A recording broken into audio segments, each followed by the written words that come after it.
साथियों नमस्कार। मैं डॉक्टर अंसार अपने YouTube channel school of law में आपका हार्दिक अभिनंदन, वंदन एवं स्वागत करता हूं। मैंने बताया था कि अपने चैनल पर सर्वप्रथम मैं व्यक्तिक विधि यानी पर्सनल लॉ, जिसे पारिवारिक विधि यानी फैमिली लॉ भी कहा जाता है, पर लेक्चर सीरीज लेकर आ रहा हूँ। उसी परिप्रेक्ष्य में मैं आज आपको व्यक्तिक विधि यानी पारिवारिक विधि के संबंध में इस प्लेटफॉर्म पर अपना पहला लेक्चर प्रेजेंट करने जा रहा हूँ। तो आइए हम इस सब्जेक्ट पे बात करते हैं। देखिए, व्यक्तिक विधि के साथ साथ हम यूसीसी यानी यूनिफॉर्म सिविल कोड, समान नागरिक संहिता पर भी इस वीडियो में बात करने वाले थे, लेकिन इस विषय की टेक्निकलिटी तथा उसके तमाम विषय वस्तुओं को देखकर मुझे ऐसा लगा कि एक एपिसोड में इसको ख़त्म करना संभव नहीं है, वीडियो बहुत लंबा हो जाएगा। इसलिए मैंने इसको दो भागों में बांटकर 2 एपिसोड में इसको ख़त्म करने का निर्णय लिया। पहले एपिसोड में मैं बताऊंगा आपको कि व्यक्तिक विधि क्या है और व्यक्तिक विधियों का अब तक का इतिहास कैसा रहा है। तो आइए हम व्यक्तिक विधि के बारे में पढ़ें। व्यक्तिक विधि के बारे में हमें पढ़ने के लिए हमें सबसे पहले इसके संबंध में कुछ प्रश्नों को तय करना होगा तथा उन्हीं प्रश्नों का उत्तर हमको ढूंढना होगा। सवाल उठता है वो प्रश्न कौन से होंगे? देखिए, निम्न प्रश्नों को बनाकर अगर इसका हम उत्तर ढूंढेंगे तो हमें आसानी से व्यक्तिक विधि यानी पर्सनल लॉ क्या है समझ में आ जाएगा। सबसे पहला प्रश्न, व्यक्तिक विधि किसे कहते हैं? दूसरा प्रश्न, व्यक्तिक मामले क्या हैं और कौन कौन से मामले व्यक्तिक मामले होते हैं? तीसरा प्रश्न, व्यक्तिक विधि और सामान्य विधि में की क्या विशेषता है और दोनों में क्या अंतर है? और अंतिम प्रश्न, यूसीसी यानी यूनिफॉर्म सिविल कोड यानी समान नागरिक संहिता तथा व्यक्तिगत विधि में क्या संबंध और क्या विरोधाभास है? इन सभी प्रश्नों का उत्तर हमें ढूंढना होगा, तभी हम एक बेहतरीन रिजल्ट पे पहुंच पाएंगे कि एक्चुअल में व्यक्तिगत विधि क्या होती है। देखिए, सबसे पहले हमें यह जानना होगा कि व्यक्तिगत विधि किसे कहते हैं। देखिए, व्यक्तिगत विधि को कभी कभी हम पारिवारिक विधि भी कहते हैं। इसे कभी कभी हम कौटुंबिक विधि भी कहते हैं या इसे कौटुंबिक विधि भी कहा जाता है। केवल किसी व्यक्ति या परिवार के व्यक्तिगत मामलों पर यानी पर्सनल मैटर्स पर लागू होने वाली जो विधि होती है वही व्यक्तिक विधि कहलाती है, यानी उसी को हम व्यक्तिक विधि कहते हैं। देखिए, यह शब्द यूज हुआ है कि व्यक्तिगत मामलों यानी व्यक्तिक मामलों, जो विधि व्यक्तिक मामलों को रेगुलेट करती है वह व्यक्तिगत विधि कहलाती है। तो सवाल ये उठता है कि ये व्यक्तिक मामले क्या होते हैं, यानी ये व्यक्तिक मामले क्या हैं। देखिए, कुछ ऐसे मामले होते हैं जिन्हें हम व्यक्तिक मामला कहते हैं, और वो मामले कौन कौन से हैं? देखिए, विवाह से संबंधित मामले, विवाह विच्छेद से संबंधित मामले, संरक्षकता से संबंधित मामले, उत्तराधिकार से संबंधित मामले तथा वसीयत से संबंधित जो मामले होते हैं उन्हें व्यक्तिक मामला कहा जाता है, क्योंकि ये ऐसे विषयों से संबंध होते हैं जिससे अधिकांशतः किसी व्यक्ति का स्वयं का व्यक्तित्व प्रभावित होता है। चूँकि इन मामलों का जो संबंध होता है किसी परिवार से या किसी कुटुंब से होता है, जैसा कि आप जानते हैं व्यक्तिक मामलों का संबंध हमेशा परिवार से या किसी कुटुंब से होता है, इसीलिए कभी कभी इसको हम पारिवारिक विधि भी कहते हैं।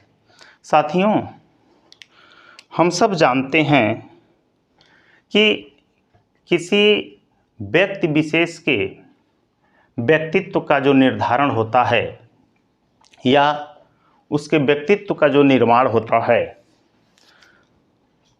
उसके कौटुंबिक परिस्थिति पर अधिकांशतः आधारित होता है, जिसमें उस परिवार का धर्म तथा संस्कार आता है। जिस परिवार का जैसा धर्म और संस्कार रहता है, संबंधित व्यक्ति का व्यक्तित्व भी उसी के अनुसार होता है। इसीलिए किसी व्यक्ति विशेष पर लागू होने वाली विधि को उसके धर्म के नाम से भी पुकारे जाने का प्रचलन है। जैसे आप कह सकते हैं कि हिंदुओं के व्यक्तिक विधि को हिंदू विधि कहा जाता है, मुसलमानों के व्यक्तिगत विधि को मुस्लिम विधि कहा जाता है। देखिए, भारतवर्ष में चूँकि अनेक धर्मों के मानने वाले लोग एक साथ रहते हैं, इसलिए उनमें विभिन्नता है तथा उनकी व्यक्तिक विधियां भी अलग अलग हैं। व्यक्तिक तथा कौटुंबिक विषयों के धर्म पर आधारित होने के कारण इन विषयों से संबंधित मामलों पर क्रिमिनल लॉ या संविदा विधि यानी लॉ ऑफ कॉन्ट्रैक्ट जैसी सभी धर्मानुयायियों पर समान रूप से लागू होने वाली सामान्य विधियां यानी जनरल लॉज लागू नहीं की जा सकती। मेरे कहने का मतलब ये है कि जिस तरीके से जो जनरल लॉज हैं जो सबके लिए समान रूप से लागू होते हैं, सबके ऊपर समान रूप से लागू होते हैं, जैसे बहुत सारे जनरल लॉज हैं, जैसे इंडियन पेनल कोड है, CRPC है, CPC है, इंडियन एविडेंस एक्ट है, ट्रांसफ़र ऑफ प्रॉपर्टी एक्ट है, इंडियन कॉन्ट्रैक्ट एक्ट है, ये सब जितने हैं वो सब सामान्य विधियां हैं। यानी इसमें धार्मिक आधार पर किसी के साथ कोई भेदभाव नहीं है। ऐसा नहीं है कि किसी धर्म के व्यक्ति के ऊपर संविदा विधि के दूसरे नियम लागू होंगे और किसी धर्म के व्यक्ति के ऊपर संविदा विधि के दूसरे नियम लागू होंगे, ऐसा नहीं हो सकता है। देखिए, भारतवर्ष में अनेक धर्मों के मानने वाले लोग एक साथ रहते हैं, उनमें बहुत विभिन्नता है, इसलिए उनकी व्यक्तिक विधियां भी अलग अलग हैं। इसीलिए कहा जाता है कि भारत एक बहुत बड़े डाइवर्सिटी वाला देश है। इन विभिन्नताओं के कारण ही तमाम जो व्यक्तिक विधियां हैं वह अलग अलग हैं, लेकिन इसके बावजूद भी कुछ सामान्य विधियां बनाई गई हैं जो सभी पर समान रूप से लागू होती हैं और उसमें एक रूपता लाने का प्रयास किया गया है। और इसीलिए कहा जाता है कि सामान्य विधि की तुलना में व्यक्तिगत विधि की कुछ अलग विशेषताएं होती हैं। वो विशेषताएं क्या हैं, वो विशेषताएं क्या होती हैं, उसके बारे में जानना जरूरी है। देखिए, व्यक्तिगत विधियों की कुछ अपनी विशेषता होती है। जैसा कि आप जानते हैं, प्रत्येक धर्म समुदाय की अपनी अलग अलग व्यक्तिगत विधि होती है। किसी एक व्यक्तिगत विधि को समान रूप से सभी धर्मों पर लागू नहीं किया जा सकता। जैसे हिंदुओं की व्यक्तिगत विधि को मुसलमानों पर लागू नहीं किया जा सकता तथा मुसलमानों की व्यक्तिगत विधि को हिंदुओं पर लागू नहीं किया जा सकता। इसके विपरीत जो सामान्य विधियां होती हैं जिसका ये सभी धर्मों के लोगों पर समान रूप से लागू होती है। दूसरी इसकी विशेषता है कि व्यक्तिक विधि केवल व्यक्तिक या कौटुंबिक मामलों तक सीमित रहती है, अन्य विषयों से संबंधित मामलों में सामान्य विधि ही लागू होती है। जैसे किसी हिंदू या मुस्लिम द्वारा वैवाहिक मामलों में उसकी विवाह से संबंधित विधि ही लागू होगी, परंतु यदि कोई हिंदू, मुसलमान, पारसी, यहूदी, ईसाई द्वारा संविदा की जाती है तो उसके द्वारा की गई संविदा पर भारतीय संविदा अधिनियम 1872 के प्रावधान लागू होंगे।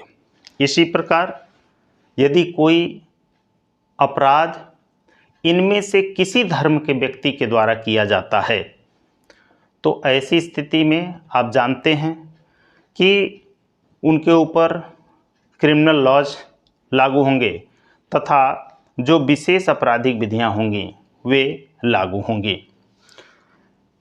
व्यक्तिक विधि की जो तीसरी विशेषता है वह है कि व्यक्तिक विधि किसी व्यक्ति विशेष के साथ ही गमन करती है। कहने का मतलब यह है कि जो पर्सनल लॉ होता है वह किसी व्यक्ति विशेष के साथ ही गमन करता है, यानी जहाँ जहाँ वह व्यक्ति जाता है वहाँ वहाँ वह पर्सनल लॉ उसके पीछे पीछे जाता है। जैसे मान लीजिए कोई यम नाम का मुसलमान है और वह कुछ समय के लिए इंग्लैंड में गया, इंग्लैंड में जाता है तथा इंग्लैंड में ही उसकी मृत्यु हो जाती है। सवाल उठता है उसके जो उत्तराधिकार की विधि है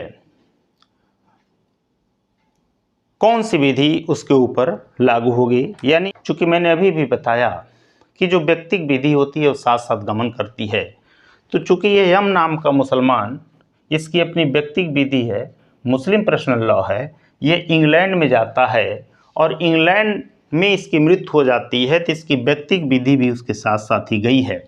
इसलिए उत्तराधिकार या वरासत के मामले में उस मुसलमान की व्यक्तिक विधि ही लागू होगी। इंग्लैंड के उत्तराधिकार का नियम उस पर लागू नहीं होगा। देखिए व्यक्तिक विधि क्या है, इसको समझने के बाद हमें एक और प्रश्न है जिस पे बड़ी गहनता से विचार करना होगा कि भारत में व्यक्तिक विधियों का अधिनियमन कैसे हुआ, कब हुआ और क्यों हुआ। देखिए भारत में संहिताबद्ध तथा असंहिताबद्ध दोनों प्रकार की व्यक्तिक विधियां प्रचलन में हैं तथा विभिन्न धर्मों के लोग उससे अपने व्यक्तिक तथा पारिवारिक व्यवस्था को रेगुलेट करते हैं। चूँकि भारतीय समाज अनेकता में एकता यानी यूनिटी इन डाइवर्सिटी का श्रेष्ठ और सर्वोत्तम उदाहरण है तथा यहाँ विभिन्न धर्मों, संस्कृतियों, भाषाओं, नस्लों एवं रीति रिवाजों का एक सुंदर मोशाइक जिसको कहा जाता है पच्चीकारी या जड़ाऊ काम बनाया गया है। यानी सबको मिला करके एक मोशाइक बनाया गया है, पच्चीकारी बनाया गया है। ये पच्चीकारी क्या है? देखिए पच्चीकारी वह होता है जिसमें तमाम छोटी छोटी चीज़ों को मिला करके, यानी तमाम पत्थर के अलग अलग टुकड़ों को मिला करके जब हम एक कोई आकृति बना देते हैं तो उसी को मोशाइक कहा जाता है, यानी उसी को पच्चीकारी कहा जाता है। तो चूँकि भारत तमाम संस्कृतियों, तमाम धर्मों, तमाम जातियों, तमाम भाषाओं, नस्लों का इतनी डाइवर्सिटी है तो उन सब को मिला करके एक मोशाइक बना दिया गया है। भारत जैसे महान तथा विशाल देश के लोगों के जीवन के तरीकों में यह विविधता विवाह, तलाक, उत्तराधिकार, दत्तक ग्रहण, विरासत आदि संबंधी मामलों में विभिन्न समुदायों पर लागू होने वाली विभिन्न व्यक्तिगत कानूनों के अस्तित्व का मुख्य कारण है। हालांकि आप कह सकते हैं कि व्यक्तिगत कानूनों में जो विभिन्नता है उसे समाज के एक बड़े वर्ग द्वारा हमेशा से ख़त्म कर सबके लिए एक समान कानून बनाए जाने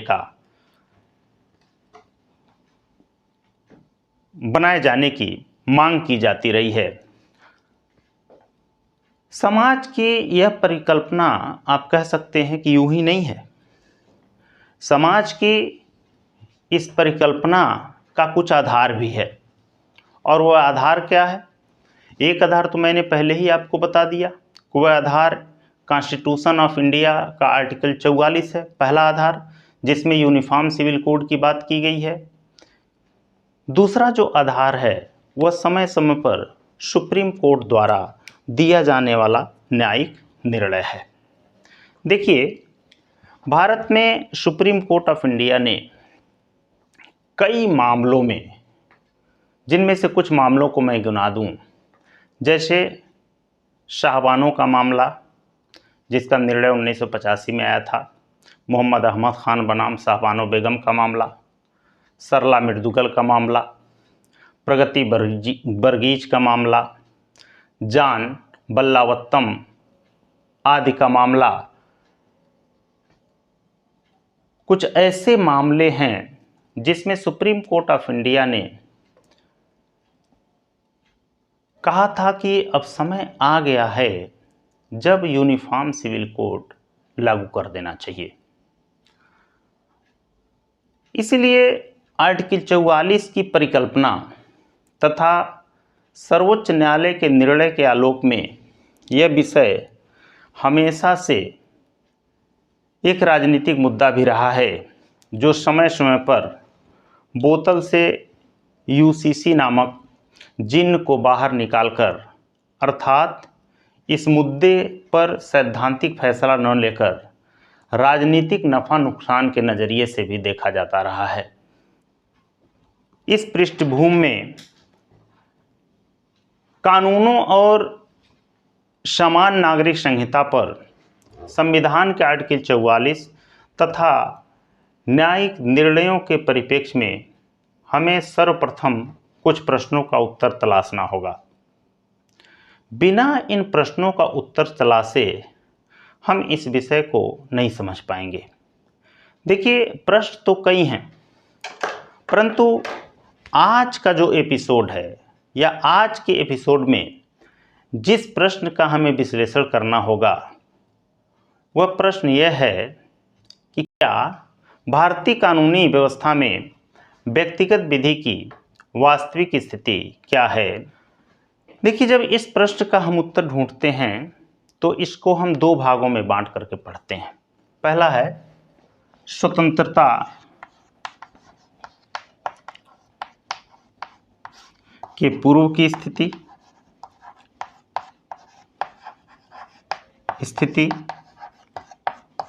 और दूसरा है स्वतंत्रता के बाद की स्थिति।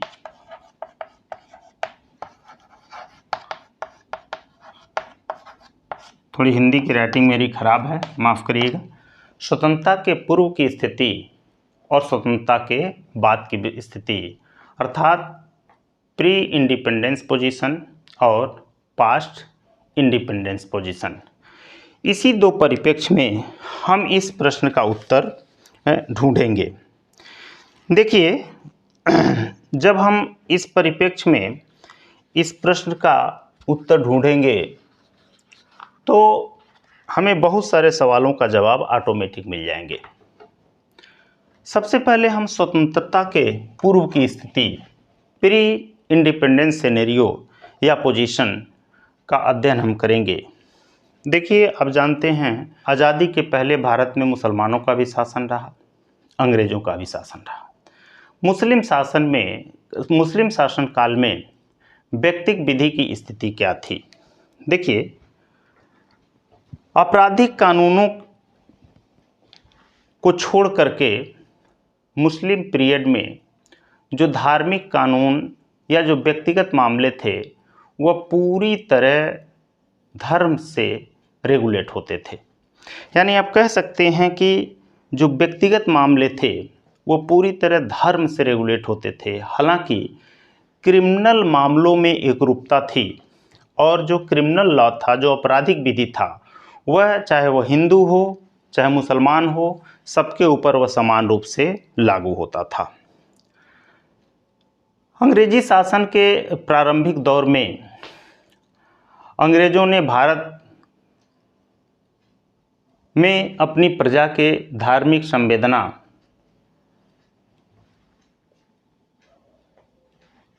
तथा धार्मिक विषयों में हस्तक्षेप करना उचित नहीं समझा और इसीलिए एक लंबे समय तक भारत में जो व्यक्तिगत विधि था, यानी जो पर्सनल लॉ था, उसका कोडिफिकेशन नहीं हो पाया। इसके पीछे एक और एक कारण था कि अंग्रेज़ों को पता था कि अगर हम यहाँ के लोगों के धार्मिक भावना को छेड़ेंगे या उनके व्यक्तिगत मामलों को छेड़ेंगे तो ऐसी स्थिति में हमारे लिए यहाँ राज करना संभव नहीं होगा। और इसी को ध्यान में रखकर उन्होंने व्यक्तिगत मामलों में कोई हस्तक्षेप नहीं किया। वास्तव में भारत में जो संहिताकरण युग की शुरुआत होती है वह 1833 से होती है। देखिए, आप ये नहीं कह सकते कि जब 1833 में इंडियन चार्टर एक्ट लागू हुआ तो उसके पहले भारत में कोई विधि नहीं बनाई गई या उसके पहले भारत में किसी व्यवस्था को ख़त्म नहीं किया गया। देखिए, मैं आपको बता दूं कि जो इंडियन चार्टर एक्ट था उसने तमाम विषयों पर सरकार को विधि बनाने का अधिकार दे दिया, लेकिन 1833 के चार्टर अधिनियम के पहले ही 1829 में सती प्रथा का अंत हो चुका था। यानी 1829 में लॉर्ड विलियम बेंटिंग तथा राजा राम मोहन राय के प्रयासों से भारत की सामाजिक व्यवस्था में जो एक गलत परंपरा थी, जो एक अमानवीय परंपरा थी, सती प्रथा, उसको 1829 में ही खत्म कर दिया गया। इसके अलावा भी भारत में बहुत सारी विधियां अब कोडिफाइड होने लगी, संहिताबद्ध होने लगी।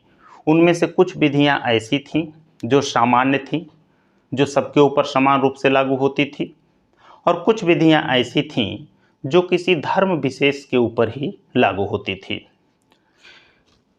सती प्रथा के अंत के साथ, यानी सती निवारण अधिनियम के साथ साथ भारत में अंग्रेज़ों ने कुछ और भी विधियां बनाई जो सामान्य विधियां थी, सबके ऊपर समान रूप से लागू होती थीं।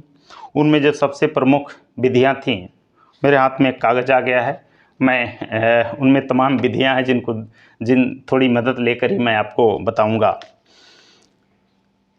दूसरी जो विधि थी 1829 के सती निवारण अधिनियम के बाद जो अंग्रेज़ों ने कोडिफाइड किया, उसे इंडियन स्लेवरी एक्ट 1843 कहा गया और इसके द्वारा गुलामी प्रथा का अंत कर दिया गया। पहली विधि सती निवारण अधिनियम जो 1829 में बनाई गई, तथा जो दूसरी विधि कोडिफाइड हुई उसे इंडियन स्लेवरी एक्ट 1843 कहा गया जो गुलामी प्रथा का अंत करता था। उसी तरह सिविल प्रोसीजर कोड 1859 बना, 1882 बना, तथा अंततः आप जानते हैं कि आपके सामने सिविल प्रोसीजर कोड यानी CPC 1908 आज भी लागू है, जिससे हम सिविल मामलों की प्रोसीडिंग चलाते हैं। सिविल प्रोसीजर कोड के बाद द इंडियन कॉन्ट्रैक्ट एक्ट 1872 लागू हुआ, ट्रांसफ़र ऑफ प्रॉपर्टी एक्ट 1882 आया, इंडियन एविडेंस एक्ट 1872 आया, इंडियन सक्सेशन एक्ट 1865, और अंततः इंडियन सक्सेशन एक्ट 1925 आया। चाइल्ड मैरिज रेस्ट्रेंट एक्ट 1928 आया। ये जो सभी विधियां थीं जिसका नाम मैंने गिनाया है, ये सारी विधियां किसी व्यक्ति विशेष या किसी धर्म विशेष के लिए नहीं बनाई गई थीं। ये सारी विधियां जो बनाई गई थीं वो सभी धर्मों पर समान रूप से लागू होने वाली विधि थी। अंग्रेजों ने सबसे पहले इसी को बनाया, इसी को स्थान दिया, क्योंकि वो जानते थे कि भारतीय समाज से बुराइयों को दूर करने का और कोई रास्ता नहीं है। क्योंकि जब तक विधियों का कोडिफिकेशन नहीं होगा और कुछ मामलों को समान नहीं बनाया जाएगा, सबके ऊपर समान रूप से लागू नहीं किया जाएगा, तब तक सामाजिक व्यवस्था को न तो सुचारू रूप से संचालित किया जा सकता, न तो समाज में विधि व्यवस्था को ही कायम किया जा सकता। देखिए, इन विधियों के अतिरिक्त कुछ विधियां ऐसी कोडिफाइड की गई, संहिताकृत की गई, जो स्पेशली धर्म विशेष के लिए थीं। जैसे हिंदुओं के लिए या हिंदू धर्म के मानने वालों के लिए कुछ विधियों का कोडिफिकेशन हुआ। आप जानते हैं कि विधवा पुनर्विवाह पर प्रतिबंध था और कोई स्त्री जो विडो हो जाती थी वह दोबारा विवाह नहीं कर सकती थी। लेकिन हिंदू विधवा पुनर्विवाह अधिनियम 1856 के द्वारा अब ऐसी विधवाओं को, विडोज को विवाह करने का अधिकार दे दिया गया। जो दूसरी विधि बनी वह बनी हिंदू वसीयत अधिनियम 1870।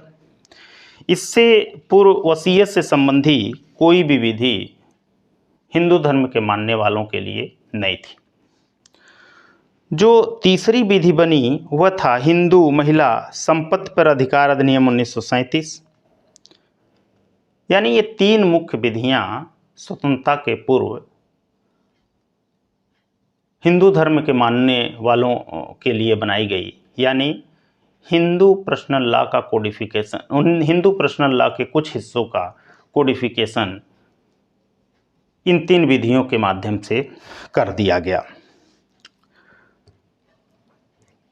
अब सवाल उठता है कि मुस्लिम विधि के संबंध में या मुसलमानों के संबंध में अंग्रेज़ों की क्या राय थी, अंग्रेज क्या चाहते थे। देखिए, मुस्लिम विधि के संबंध में इंग्लिश पीरियड में विधायी गतिविधियाँ काफ़ी कम थीं, फिर भी इस काल में 4 संविधियाँ अस्तित्व में आई थीं। उन विधियों में जो पहली विधि थी उसका नाम द मुसलमान वक्फ वैलिडेटिंग एक्ट 1913 था। यानी मुसलमान वक्फ विधिमान्यकरण अधिनियम 1913। पहली विधि मुसलमान वक्फ विधिमान्यकरण अधिनियम 1913 था।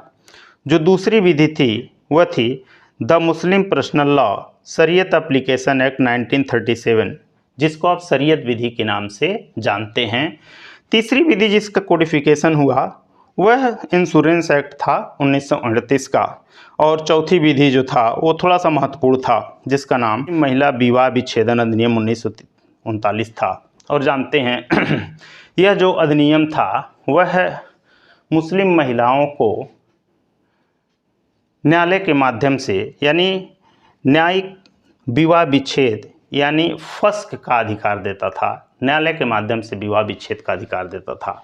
कुल 9 आधार इसमें बताए गए थे जिन पे कोई महिला विवाह विच्छेद के लिए न्यायालय में जा सकती थी। इसी के साथ साथ हम देखेंगे कि स्वतंत्रता के बाद, यानी जब भारत आज़ाद हुआ तो उसके बाद की स्थिति क्या है। आप जानते हैं कि भारत का संविधान लागू होने के पूर्व भारत में जिस विधान से, जिस अधिनियम से शासन सत्ता चलाई जाती थी उसका नाम भारत सरकार अधिनियम 1935 था। कहने का मतलब ये है कि 1935 आते आते जो ब्रिटिश नीति थी, चाहे वह हिंदुओं को लेकर, चाहे वो मुसलमानों को लेकर, कहने का मतलब ये है चाहे हिंदू विधि को लेकर, चाहे मुस्लिम विधि को लेकर, उस नीति में बहुत ज़्यादा बदलाव आने लगा।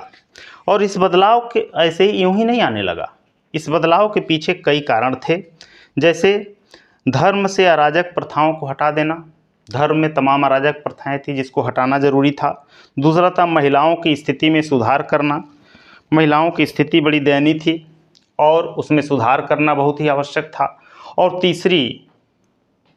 तीसरा जो कारण था वह था विधि में एकरूपता तथा निश्चितता हासिल करने की इच्छा। यानी अंग्रेजों ने भी 1935 आते आते विधि में एकरूपता या निश्चितता हासिल करने की इच्छा जता दी थी, और जताया ही नहीं था, उन्होंने इसके लिए प्रयास भी शुरू कर दिया था। और उनके प्रयास का जो पहला परिणाम आया था वह हिंदू कोड बिल के रूप में आया था। आप जानते हैं, आगे मैं बताऊंगा भी। सारी बुराइयों को ख़त्म करने के लिए जो संघीय सरकार थी या जो राज्य की सरकारें थीं, उनको तमाम ऐसे अधिकार दे दिए गए कि वे चाहें तो विधि बना करके इन सामाजिक बुराइयों को ख़त्म कर सकते हैं तथा समाज में एक अस्थायित्व ला सकते हैं। यह यूं ही नहीं था, कुछ राष्ट्रीय स्तर के नेताओं ने भी या कुछ नेशनल लेवल की लीडरशिप भी थी जो इसके पक्ष में थी कि विधि क्षेत्र में कुछ किया जाए या कुछ ऐसी विधि बनाई जाए जिससे हिंदू विधि के कुछ पहलुओं में सुधार आ सके। और आप जानते हैं, इसी के परिणाम स्वरूप 1941 में BN राव की अध्यक्षता में, जिनका पूरा नाम बेनेगल नरसिम्हा राव था, इंडियन सिविल सर्वेंट थे, और आप जानते हैं कि इनके नाम से डाक टिकट भी जारी हुआ है। साथ ही साथ ये इंटरनेशनल कोर्ट ऑफ जस्टिस में भी रहे। बहुत ही काबिल ये व्यक्ति थे, जूरिस्ट थे। इन्हीं की अध्यक्षता में हिंदुओं की जो तमाम विधियां थी, व्यक्तिगत विधियां थीं, उनके कोडिफिकेशन के लिए एक कमेटी बनाई गई। इस कमेटी ने 1941 में कमेटी बनी और 1947 में इसने अपनी रिपोर्ट प्रस्तुत कर दी।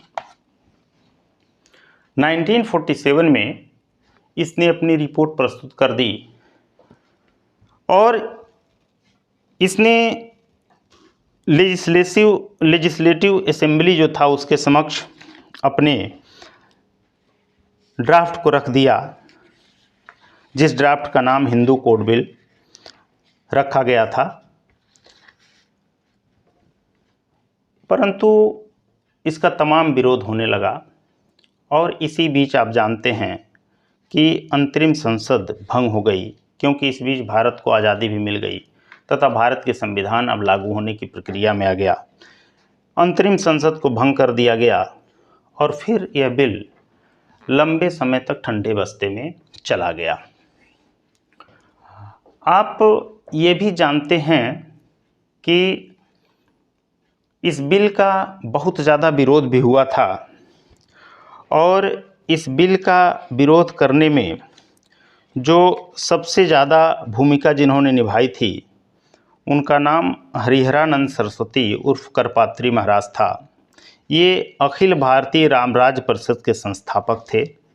इनका कहना ये था कि केवल हिंदुओं के विधि का केवल कोडिफिकेशन क्यों किया जा रहा है, अगर कोडिफिकेशन हो ही रहा है तो सभी धर्मों की विधियों का कोडिफिकेशन होना चाहिए और एक समान संहिता लाई जानी चाहिए, यानी एक यूनिफॉर्म सिविल कोड लाई जानी चाहिए तथा सभी धर्मों की जो पर्सनल लॉज हैं उनको कोडिफाइड कर देना चाहिए या उनका केंद्रीकरण कर देना चाहिए। केवल हिंदुओं के से संबंधित विधि को क्यों कोडिफाइड किया जा रहा है। संसद भंग थी, अंतरिम संसद भंग हो गई, यह बिल ठंडे बस्ते में चला गया। आप जानते हैं 26 नवंबर 1949 को भारत के संविधान को अडॉप्ट कर लिया गया था तथा नई संवैधानिक व्यवस्था के तहत 26 नवंबर 1949 को भारत के संविधान को अडॉप्ट कर लिया गया तथा इस नई संवैधानिक व्यवस्था के अंतर्गत 1951 में भारत में प्रथम आम चुनाव हुए और 1952 में सरकार का गठन भी हो गया तथा पंडित जवाहरलाल नेहरू भारत के प्रथम प्रधानमंत्री बनाए गए। नेहरू जी की सोच ये थी कि इसे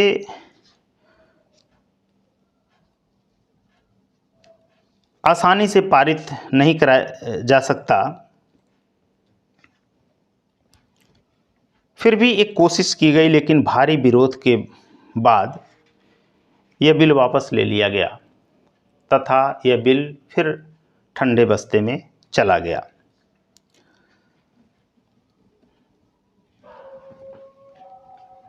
लेकिन नेहरू जी चुप नहीं बैठे। उनको लग रहा था, भीमराव अम्बेडकर जी भी थे, उनको लग रहा था कि हिंदू पर्सनल लॉ का कोडिफिकेशन किया जाना जरूरी है।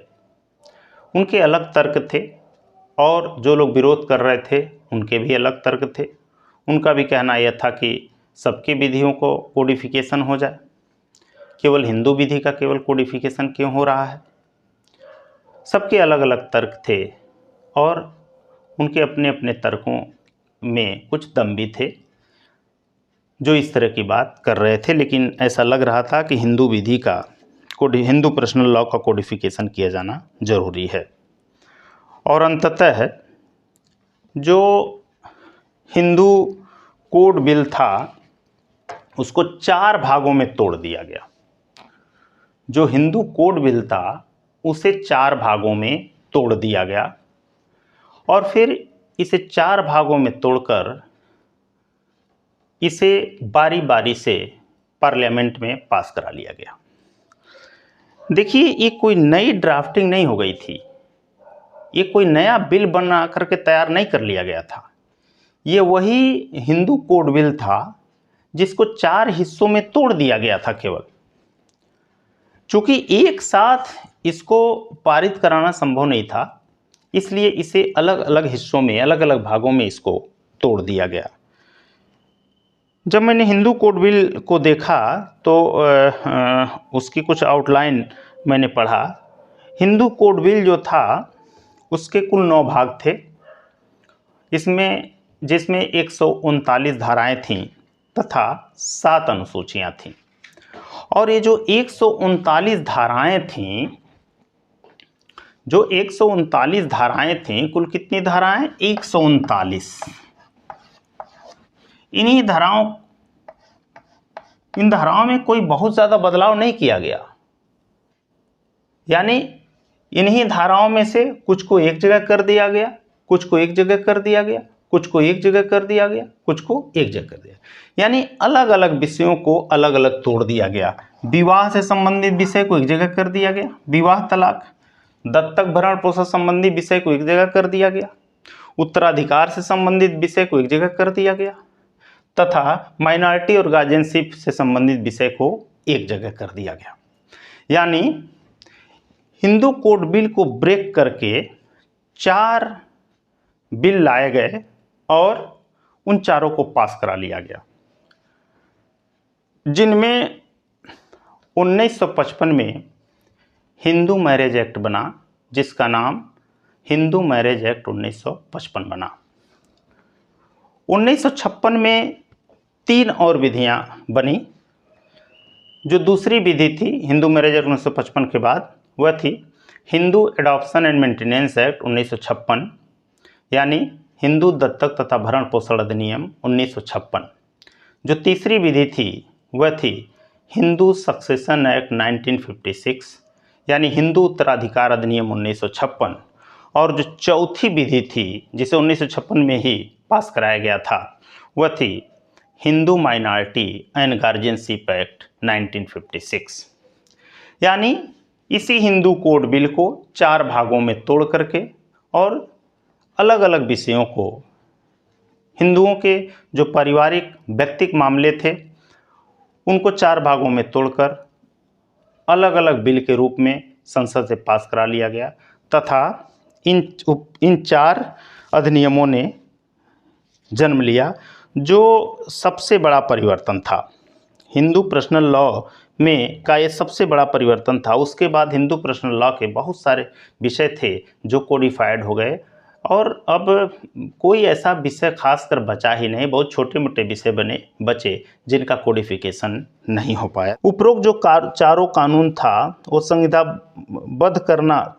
संहिताबद्ध करना ये दर्शाता है कि संसद हिंदुओं के व्यक्तिगत विधि को मजबूत और समय के साथ बदली भावना के साथ उसे बदलकर अस्थायी बनाना चाहती थी।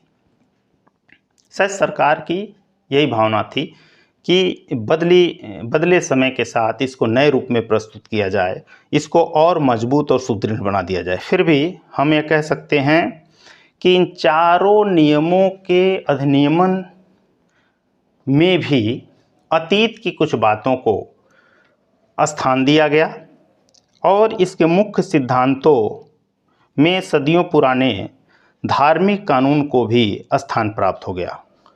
जो उपरोक्त चारों विषय या विधियों का प्रभाव रहा कि उन्होंने पारंपरिक हिंदू कानून से काफ़ी अलग रूप अपना लिया। यानी जो पारंपरिक हिंदू कानून थे उससे ये बड़ा ही अलग रूप अपना लिया। जो हिंदू मैरिज एक्ट 1955 था, थोड़ा सा लेक्चर लंबा हो रहा है। जो हिंदू मैरिज एक्ट 1955 था उसकी 2-3 विशेषताएं थी। उसने 2-3 विषयों को बहुत ही सुदृढ़ता से स्थापित कर दिया। पहली बात यह है कि उसने एक विवाह का प्रावधान कर दिया।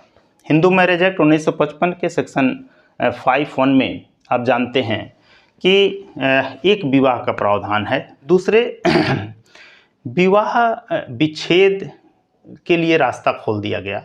और आप जानते हैं कि सेक्शन 13 में कुल कई आधार बना दिए गए। सेक्शन 13(1), 13(2), सेक्शन 13(b) में भी कुछ आधार बाद में जाकर बना दिए गए।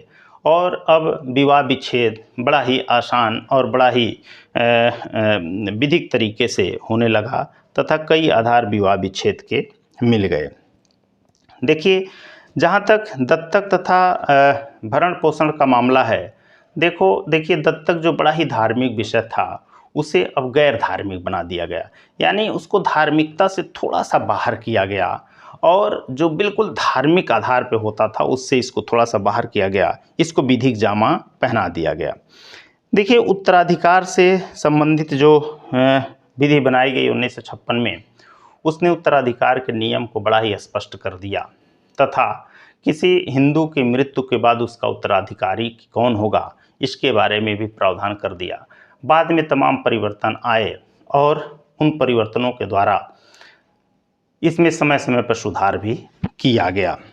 इस अधिनियम का एक और भी बहुत बड़ा प्रभाव हुआ जिसका मैंने अभी जिक्र किया है।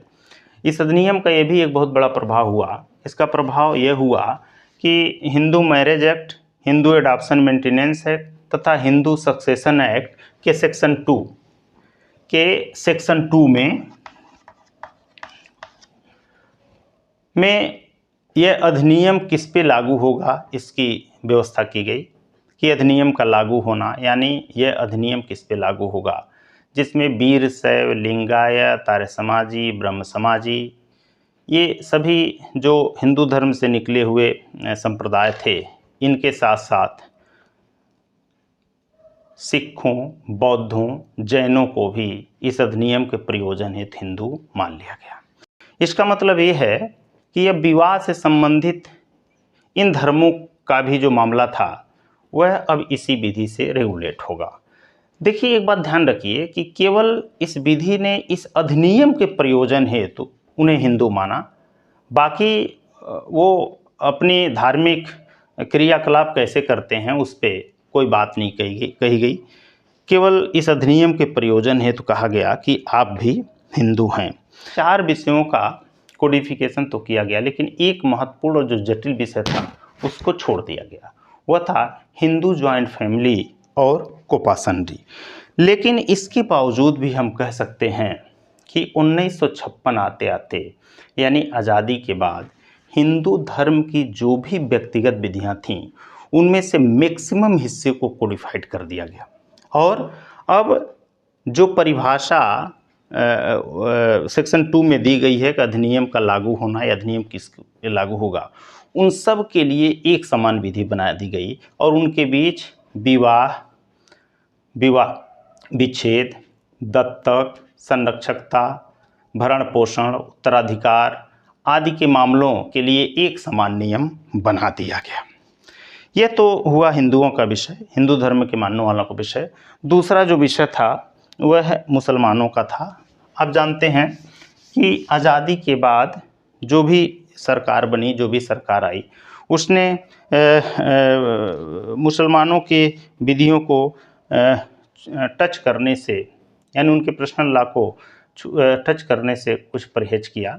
उसके पीछे कई वजह थी और कुछ उनकी धार्मिक कारण भी थे, कुछ सामाजिक कारण थे, कई कारण थे जिसकी वजह से उनकी विधि को टच नहीं किया गया। यानी उनकी विधियों को, जो पर्सनल लॉज थे, उनको जैसा था वैसे बनाए रखा गया। लेकिन धीरे धीरे मुस्लिम पर्सनल लॉ की भी कुछ खामियां जो बड़ा ही अलग तरीके की थीं, वह सामने आने लगी तथा न्यायालयों ने अब इस पर ध्यान देना शुरू कर दिया और न्यायिक निर्णयों के परिणाम स्वरूप ही मुस्लिम पर्सनल लॉ का कोडिफिकेशन भी शुरू हुआ। जो पहला केस सुप्रीम कोर्ट का आया इस विषय पर, वह था मोहम्मद अहमद खान बनाम शाहबानों का केस, शाहबानो बेगम, जो आप जानते भरण पोषण से संबंधित था। और इस मामले में आप जानते हैं कि न्यायालय ने कह दिया कि मुस्लिम महिला केवल इद्दत काल तक नहीं बल्कि वह इसके बाद भी भरण पोषण पाने की हकदार है तथा वह CRPC के 125 में भी भरण पोषण पाने की हकदार है। लेकिन उस समय की तमाम इतिहास है, तमाम बातें हैं जिसका अध्ययन हम दूसरे एपिसोड में करेंगे। आप जानते हैं कि एक एक्ट बना जिसका नाम था मुस्लिम महिला तलाक पर अधिकारों का संरक्षण अधिनियम 1986। यानी 1985 के निर्णय आया शाहबानो बेगम का, उसी के प्रभाव को दूर करने के लिए यह अधिनियम बनाया गया, जो मुसलमानों के लिए आज़ादी के बाद निश्चित रूप से यह एक कोडिफाइड लॉ था। अभी हाल ही में आप जानते हैं कि 2017 में एक केस आया है जिसका जो बड़ा ही फेमस रहा है केस, वह केस सायरा बानो का था जो ट्रिपल तलाक को लेकर था। और इस मामले में ट्रिपल तलाक को सुप्रीम कोर्ट ऑफ इंडिया ने इनवैलिड डिक्लेयर कर दिया तथा ट्रिपल तलाक को लेकर के 2019 में आप जानते हैं विधि भी, कोडिफाइड लॉ भी बना दी गई। तो मुसलमानों से संबंधित इन दो मामलों का कोडिफिकेशन हो गया।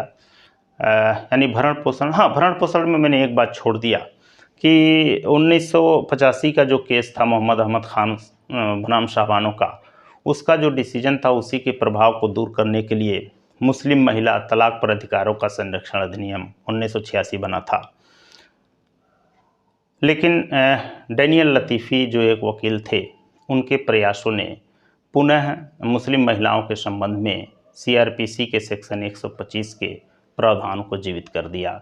यानी मुस्लिम महिला केवल इद्दत काल तक नहीं बल्कि इद्दत काल के बाद भी चाहे तो CRPC के सेक्शन 125 से 128 में जो प्रावधान है उसके तहत भरण पोषण के लिए न्यायालय में जा सकती है। 2017 का जो सायरा बानो का केस था ट्रिपल तलाक पे, उस पे 2019 में एक विधि बन गई और उस विधि का नाम था मुस्लिम महिला विवाह पर अधिकारों का संरक्षण अधिनियम 2। देखिए 1986 का जो एक्ट था उसका नाम मुस्लिम महिला तलाक पर अधिकारों का संरक्षण अधिनियम 1986 था। हालांकि इन सब का अध्ययन हम बाद में करेंगे। जब हम इसके दूसरे एपिसोड को, दूसरे हिस्सों को पढ़ेंगे तो इन सब का अध्ययन करेंगे। यानी जब हम यूनिफॉर्म सिविल कोड के बारे में पढ़ेंगे तो हम इन सब चीज़ों का अध्ययन करेंगे, इन सब चीज़ों का अध्ययन हम उस समय करेंगे।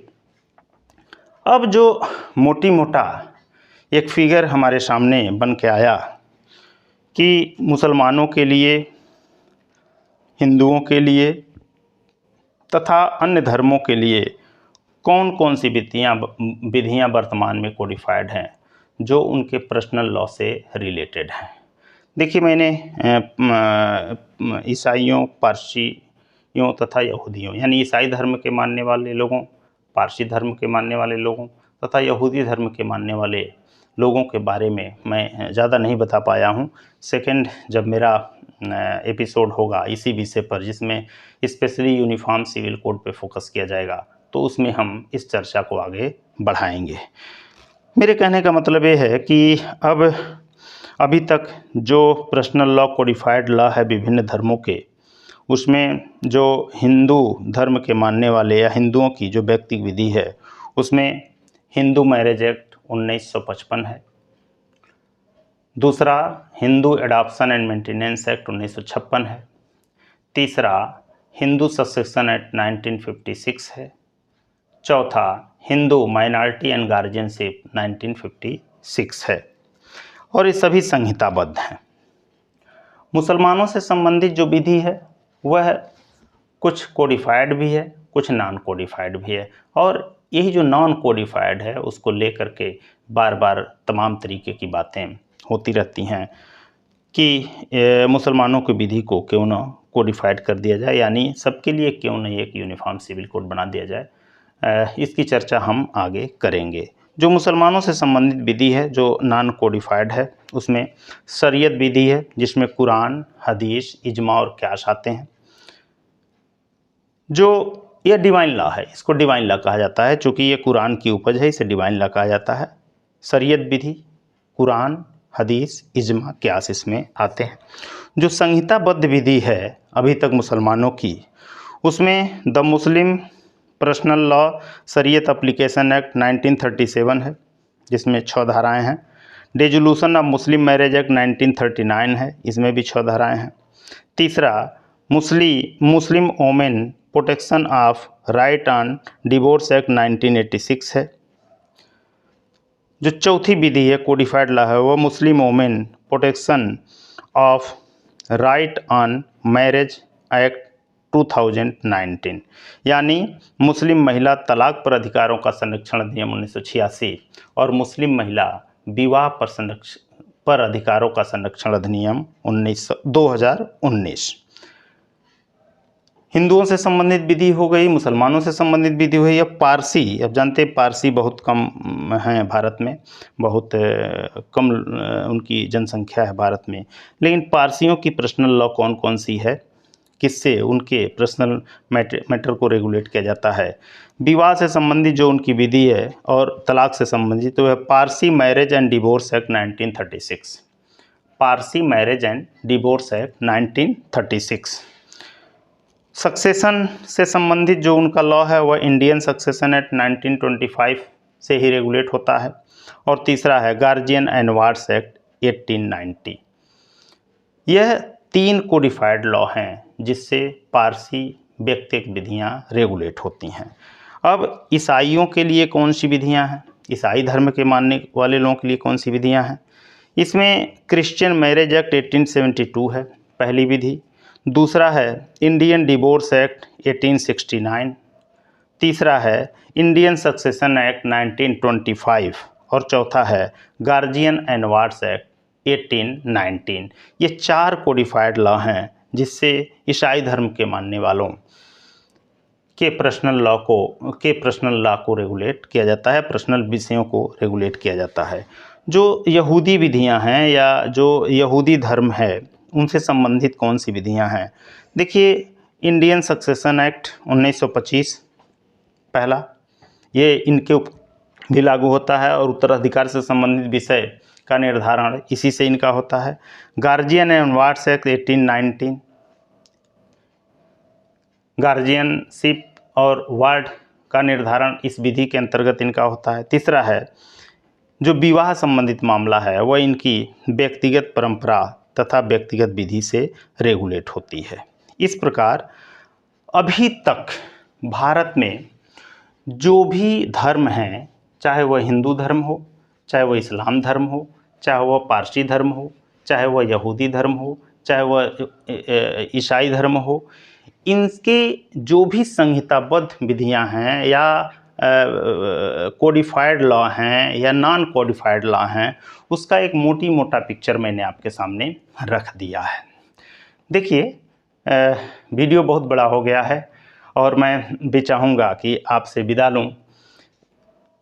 इसकी जो दूसरा एपिसोड है उसमें स्पेशली हम यूनिफॉर्म सिविल कोड पे बात करेंगे, यानी जो यूसीसी जिसको लेकर वर्तमान में भी काफ़ी चर्चा है और लंबे समय से इस पे तमाम चर्चाएं होती रहती हैं, इस पे हम बात करेंगे। जब इस पे हम बात करेंगे तो स्पेशली हम मुस्लिम पर्सनल लॉ से रिलेटेड जो जो केस थे, जिन जिन केसों का निर्णय आया तथा उन निर्णयों के आधार पे जो कानून बने, उन सब का एनालिसिस करेंगे। साथ ही साथ अन्य विधियों, क्रिश्चियन से रिलेटेड, पारसी धर्म से रिलेटेड, यहूदी धर्म से रिलेटेड तथा हिंदू धर्म से रिलेटेड विधियों का एनालिसिस करते हुए हम यूनिफॉर्म सिविल कोड को आपको पढ़ाएंगे। तो इसके ही साथ अगर मेरा ये लेक्चर आपको पसंद आया हो तो आप मेरे चैनल को सब्सक्राइब करिए, लाइक करिए, शेयर करिए और बेल आइकन को भी दबाइए, जिससे जब भी मेरा वीडियो आए मैं आप आसानी से मुझ तक पहुंच पाएँ और आसानी से आपको नोटिफिकेशन मिल जाए। इन्हीं सब शब्दों के साथ एक बार और मैं डॉक्टर अंसार अपने चैनल स्कूल ऑफ लॉ पर पुनः आपका स्वागत, अभिनंदन, वंदन करता हूं। आपने मुझे सुना, मुझसे कुछ गलतियां भी हो सकती हैं, मैं क्षमा प्रार्थी हूं। मुझे आपने सुना, इसके लिए आपको बहुत बहुत धन्यवाद। और हम आपसे प्रॉमिस करते हैं कि इस तरह के तमाम वीडियोज़ हम आपके सामने लेकर आते रहेंगे। आपको देखने के लिए, मेरा वीडियो और समय देने के लिए आपको बहुत बहुत धन्यवाद। बहुत बहुत धन्यवाद। जय हिंद।